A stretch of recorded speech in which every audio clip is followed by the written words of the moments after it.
السلام عليكم، أهلا ومرحبا أبناء طلاب الأول الإعدادي وفيديو جديد. بنكمل يونت 1 lesson 3 and 4. تابعوني.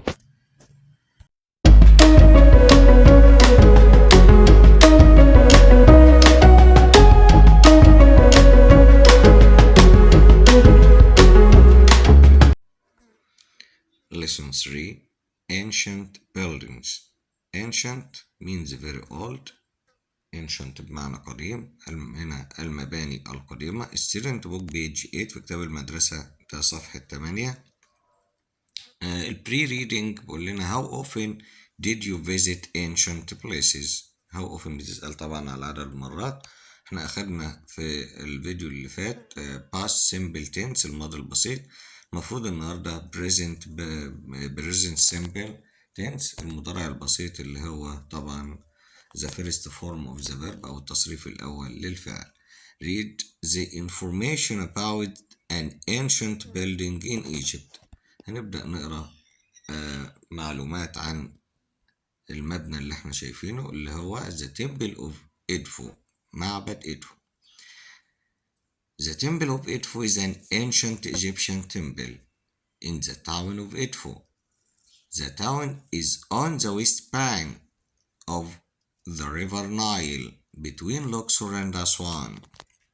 The temple is about 2,250 years old. It is important for understanding life in ancient Egypt because the writing on its walls gives us very interesting and useful information about language and religion over 2,000 years ago. النيو ووردز أو نيو فوكاب، الكلمات الجديدة زي ما احنا شايفين. تمبل اللي هو معبد، تاون مدينة صغيرة، ويست بانك اللي هي الضفة الغربية. بانك بيجي بمعنى ضفاف الأنهار بانكس، أو بتيجي بمعنى البنك. ريفر نايل طبعا نهر النيل. لوكسور وأسوان احنا عارفينهم. it is important من المهم understanding فهم life الحياة in ancient Egypt طبعا because لأن the writing on its walls الكتابة على الحوائط walls اللي هي الحوائط gives us very interesting things بتدينا أشياء ومعلومات مفيدة وشيقة about language اللي هي اللغة طبعا وكلنا حافظينها. طب نقسمها تاني يا مستر. LANG اللي هي lang UAGE وآخرها age اللي هو عمر. religion اللي هو الدين. بعد كده هنلاقي في كتاب المدرسة بيسألنا where is إدفو، أين تقع إدفو. أكيد هنقول من التكست من النص الإجابات. how old is the temple of إدفو، كم عمر معبد إدفو. as you see study vocabulary. the first word is archaeologist اللي هو عالم آثار. طيب هنحفظها ازاي؟ ARCHAEOLOGIST archaeologist.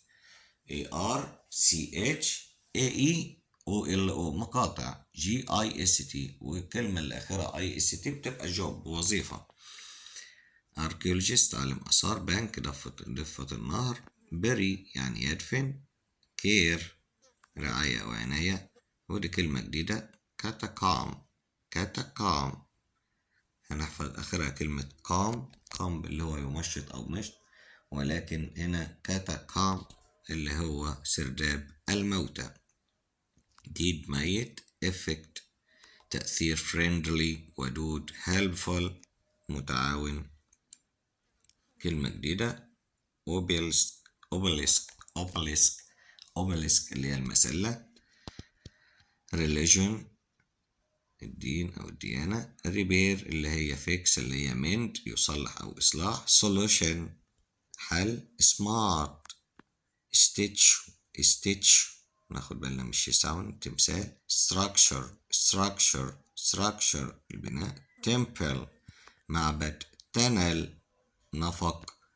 additional vocab كلمات إضافية أو مفردات إضافية. building discuss how often بتسأل عن المرات بنجاوب عليها بمين. ممتاز يقول لنا once, twice, 3 times، مرة، مرتين، 4 times، 5 times and so on.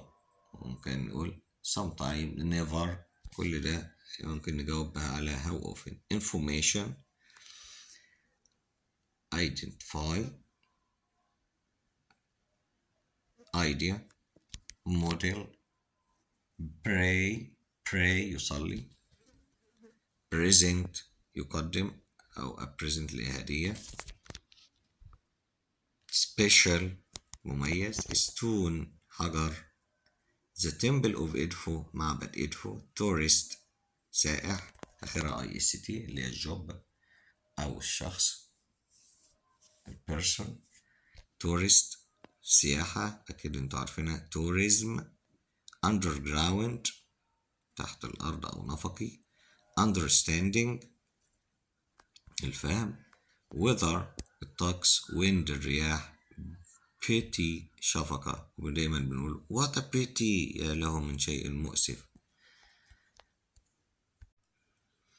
language expressions اللي هي التعبيرات، edit يعدل، هنقول edit ايه؟ هل edit فيديوز يعدل الفيديوهات، do or play sports، كلمة sport اسم بتاخد الفعل do يمارس الرياضة، وبلاي، protect the building يحمي المبنى، go online يتصل بالنت، give an opinion يقدم رأي ويعطي رأي، give reasons يعطي أسباب.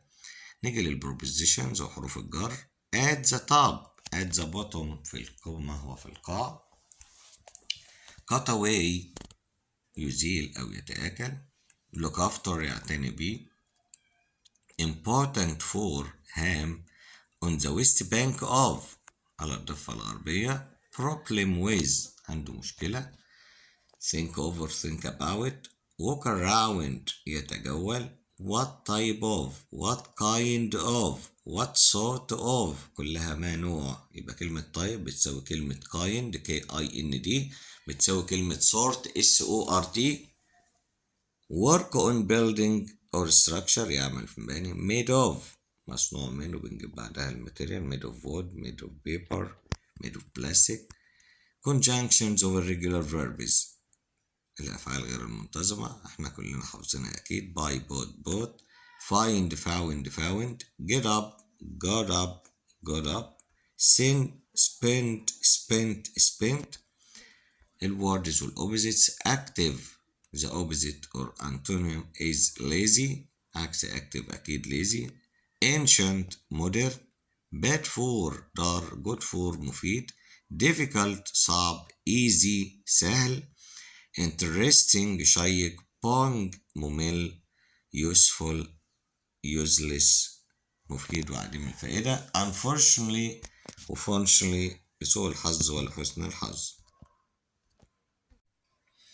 after we finish studying بعد ما نخلص مذاكرة lesson 3 and 4 تبدأ تعمل تيست لنفسك كده أو تختبر معلوماتك.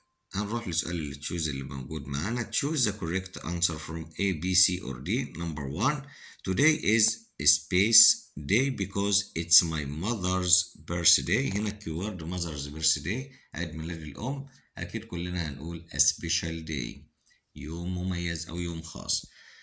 number 2 the train traveled through along in the mountains، أكيد كلنا بعد ما حفظنا كلمات نقول tunnel، القطار هيمشي من خلال tunnel اللي هو النفق اللي موجود في الجبال mountains.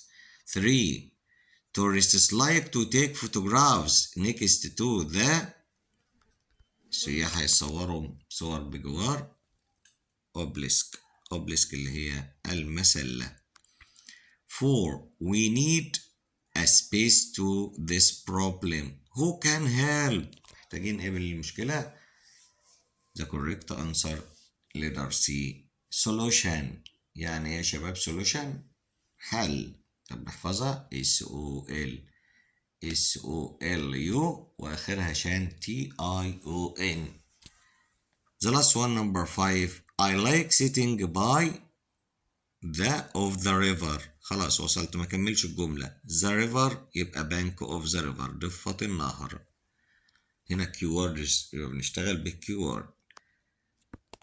باقي الأسئلة هسيبها علشان اللي يحلها يكتب في الكومنتس في التعليقات.